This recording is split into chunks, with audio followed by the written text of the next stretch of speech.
does shine. What's up, people's way I see you elsewhere? This is undefeatable Twilight. I am in a very good mood right now because I have exciting news. I just won a pub quiz for the very first time in my life. It was awesome. I got like loads of questions right in the first round. This it's a smartphone quiz. You play.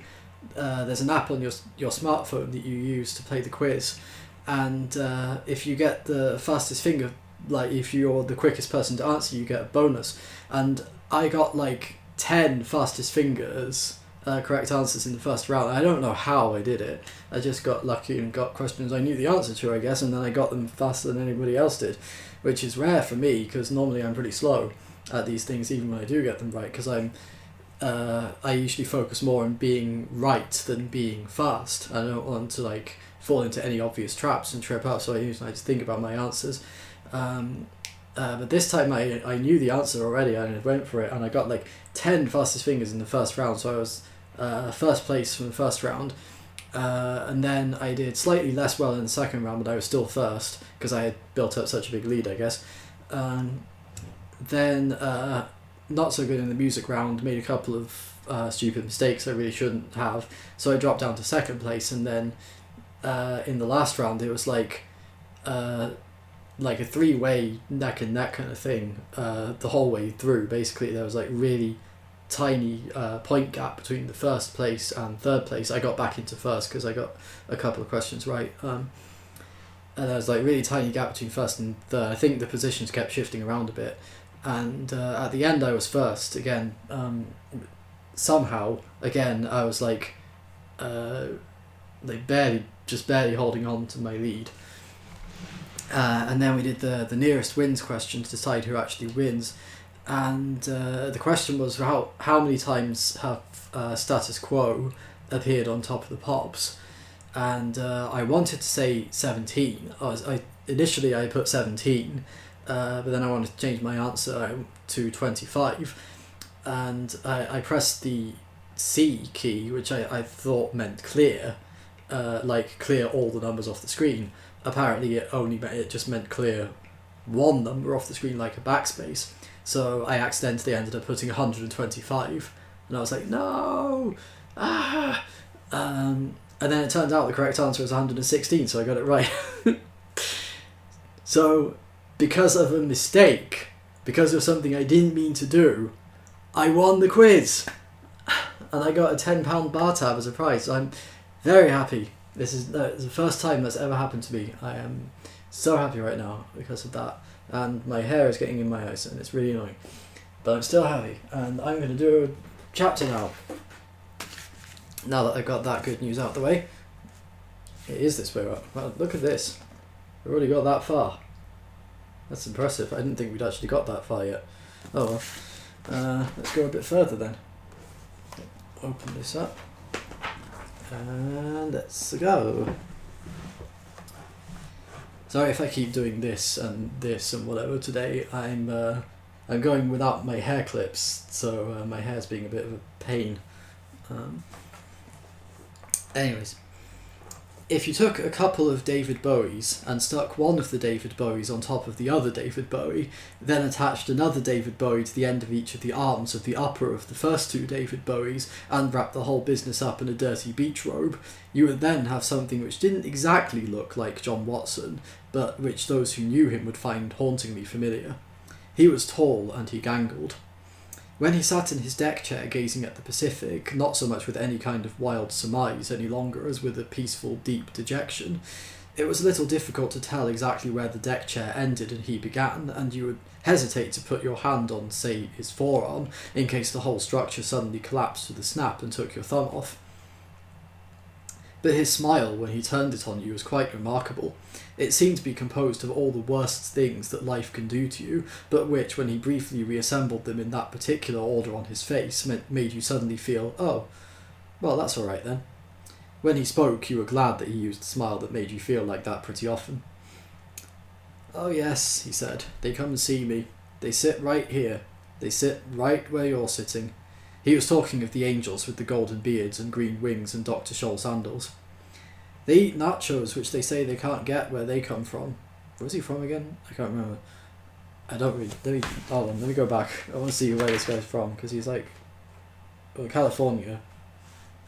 I don't know. Okay, whatever. I don't know how American accents work anyway. They do a lot of coke and they're very wonderful about a whole range of things. Stop leaning on my keyboard. Do they? Said Arthur. Are they?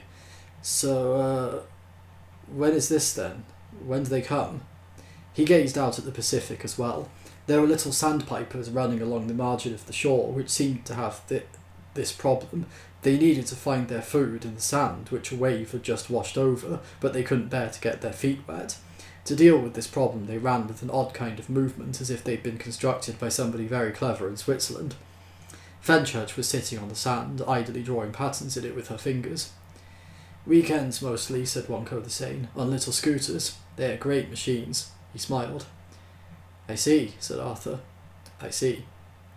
A tiny cough from Fenchurch attracted his attention, and he looked round at her.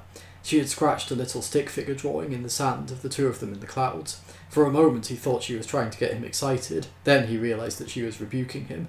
Who are we, she was saying, to say he's mad? His house was certainly peculiar, and since this was the first thing that Fenchurch and Arthur had encountered, it would help to know what it was like. What it was like was this. It was inside out. Actually inside out, to the extent that they had to park on the carpet. All along what one would normally call the outer wall, which was decorated in a tasteful interior designed pink, were bookshelves, also a couple of those odd three-legged tables with semicircular tops which stand in such a way as to suggest that someone just dropped the wall straight through them, and pictures which were clearly designed to soothe. Where it got really odd was the roof. It folded back on itself like something that Moritz C. Escher had even given to Hard Nights on the Town, which it is no part of this narrative's purpose to suggest was the case, though it is sometimes hard, looking at his pictures, particularly the one with all the awkward steps, not to wonder might have dreamed up after having been on one, for the little chandeliers which should have been hanging inside were on the outside pointing up. Confusing. The sign above the front door said "Come outside," and so, nervously, they had. Inside, of course, was where the outside was. Rough brickwork, nicely done pointing, guttering in good repair, a garden path, a couple of small trees, some rooms leading off. And the inner wall stretched down, folded curiously, and opened at the end, as if by an optical illusion which would have had Moritz C. Escher frowning and wondering how it was done, to enclose the Pacific Ocean itself. Hello, said John Watson, Wonko the Sane.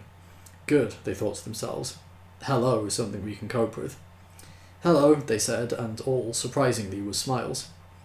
For quite a while he seemed curiously reluctant to talk about the dolphins, looking oddly distracted and saying, I forget, whenever they were mentioned, and had shown them quite proudly round the eccentricities of his house. It gives me pleasure, he said, in a curious kind of way, and does nobody any harm, he continued, that a competent optician couldn't correct. They liked him. He had an open, engaging quality and seemed able to mock himself before anybody else did. Your wife, said Arthur, looking around, mentioned some toothpicks. He said it with a hunted look, as if he was worried that she might suddenly leap out from behind the door and mention them again. Wonko the Sane laughed. It was a light, easy laugh, and sounded like one he had used a lot before and was happy with. The keyboard. Ah, yes, he said. That's to do with the day I finally realised that the world had gone totally mad and built the asylum to put it in, poor thing, and hoped it would get better. This was the point at which Arthur began to feel a little nervous again. Here, said Wonko the Sane, we are outside the asylum. He pointed again at the rough brickwork, the pointing and the guttering. Go through that door, he pointed at the first door through which they had originally entered, and you go into the asylum. I've tried to decorate it nicely to keep the inmates happy, but there's very little one can do. I never go in there now myself. If ever I am tempted, which these days I rarely am, I simply look at the sign written over the door and I shy away. That one? Said Fenchurch, pointing, rather puzzled, at a blue plaque with some instructions written on it. Yes. They are the words that finally turned me into the hermit I have now become. It was quite sudden. I saw them, and I knew what I had to do. The sign said, Hold stick near centre of its length, moisten pointed end in mouth, insert in tooth space, blunt end next to gum, use gentle in-out motion. It seemed to me, said Wonko the Sane, that any civilization that had so far lost its head as to need to include a set of detailed instructions for use in a packet of toothpicks was no longer a civilization in which I could live and stay sane. He gazed out at the Pacific again as if daring it to rave and gibber at him, but it lay there calmly and played with the sandpipers. And in case it crossed your mind to wonder, as I can see how it possibly might, I am completely sane, which is why I call myself Wonko the Sane, just to reassure people on this point. Wonko is what my mother called me when I was a kid and clumsy and knocked things over, and sane is what I am, and how, he added, with one of his smiles that made you feel, that's alright then, I intend to remain. Shall we go onto the beach and see what we have to talk about? They went out onto the beach, which was where he started talking about angels with golden beards and green wings and Dr. Scholl sandals. About the dolphins, said Fenchurch gently, hopefully. I can show you the sandals, said Wonko the Sane. I wondered, do you know... Would you like me to show you, said Wonko the Sane, the sandals? I have them, I'll get them. They are made by the Dr. Scholl Company, and the angels say that they particularly suit the terrain they have to work in. They say they run a concession stand by the message. When I say I don't know what that means, they say no, you don't, and laugh. Well, I'll get them anyway. As he walked back towards the inside, or the outside, depending on how you looked at it, Arthur and Fenchurch looked at each other in a wandering and slightly desperate sort of way, then each shrugged and idly drew figures in the sand. How are the feet today? Said Arthur quietly. Okay. It doesn't feel so odd in the sand. Or in the water. The water touches them perfectly. I just think this isn't our world. She shrugged. What do you think he meant, she said, by the message? I don't know, said Arthur, though the memory of a man called Prack who laughed at him continuously kept nagging at him. When Wonko returned, he was carrying something that stunned Arthur. Not the sandals, they were perfectly ordinary wooden-bottomed sandals. I just thought you'd like to see, he said, what angels wear on their feet. Just out of curiosity. I'm not trying to prove anything, by the way. I'm a scientist, and I know what constitutes proof.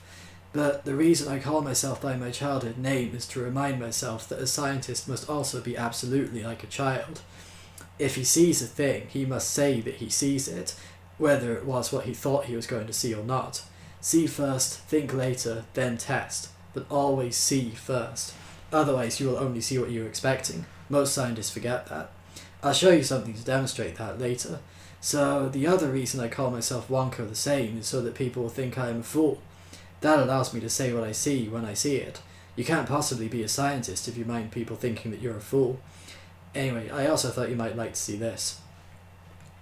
This was the thing that Arthur had been stunned to see him carrying, for it was a wonderful silver-grey glass fishbowl, seemingly identical to the one in Arthur's bedroom.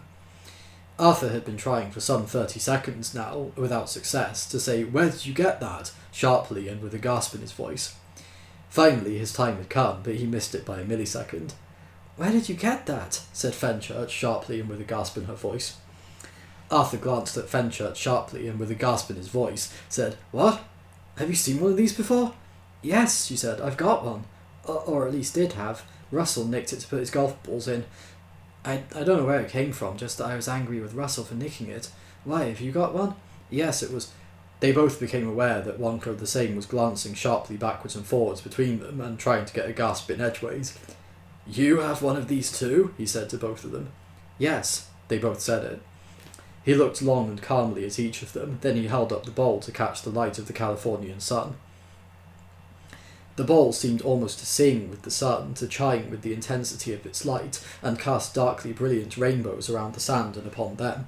He turned it and turned it. They could see quite clearly in the fine tracery of its etchwork the words, "So long, and thanks for all the fish." "Do you know," asked Wonko quietly, "what it is?" They each shook their heads slowly and with wonder, almost hypnotised by the flashing of the lightning shadows in the grey glass. "It is a farewell gift from the dolphins," said Wonko in a low, quiet voice. "The dolphins whom I loved and studied and swam with and fed with fish and even tried to learn their language, a task which they seemed to make impossibly difficult, considering the fact that I now realise they were perfectly capable of communicating in hours if they decided they wanted to." He shook his head with a slow, slow smile and then looked again at Fenchurch and then at Arthur. Have you, he said to Arthur, what have you done with yours? May I ask you that? I keep a fish in it, said Arthur, slightly embarrassed. I happened to have this fish I was wondering what to do with, and there was this bowl. He tailed off. You've done nothing else? No, he said. If you had, you would know. He shook his head again. My wife kept wheat germ in ours, resumed Wonko, with some new tone in his voice, until last night. What, said Arthur, slowly and hushedly, happened last night? We ran out of wheat germ, said Wonko evenly. My wife, he added, has gone to get some more. He seemed lost with his own thoughts for a moment. And what happened then? Said Fenchurch in the same breathless tone. I washed it, said Wonko. I washed it very carefully, very, very carefully, removing every last speck of wheat germ. Then I dried it slowly with a lint-free cloth, slowly, carefully, turning it over and over. Then I held it to my ear. Have you held one to your ear? They both shook their heads, again slowly, again dumbly. Perhaps, he said, you should. And that's my bookmark. I can't find my bookmark, but that's it.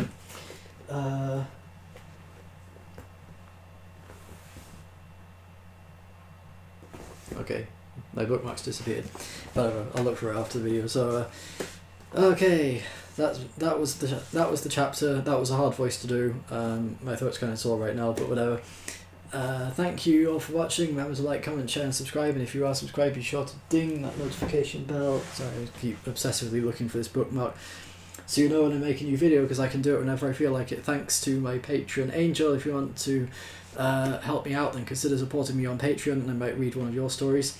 So if you want to get your stuff out there on my incredibly famous YouTube channel, not really. But yeah, if you want to support me, you can. If not, that's fine. And if you like books, you can check out Angel's Amazon page, because he writes books, and we get money. Our main source of income comes from extra income, apart from benefits, comes from sales. So more book sales is always good. So thank you for your support in whatever form it comes. Even just things like liking, commenting, and sharing my videos, that helps too. So you don't have to spend money if you don't have that much money, then you can at least just watch my videos and like them, comment on them, share them, etc. Because if I get more people watching, then I might eventually be able to make my channel monetize, so that'll be good. But yeah, see you again next week, I guess. Take care of yourselves and each other. Keep a positive frame of mind, and see you next time. Love and peace.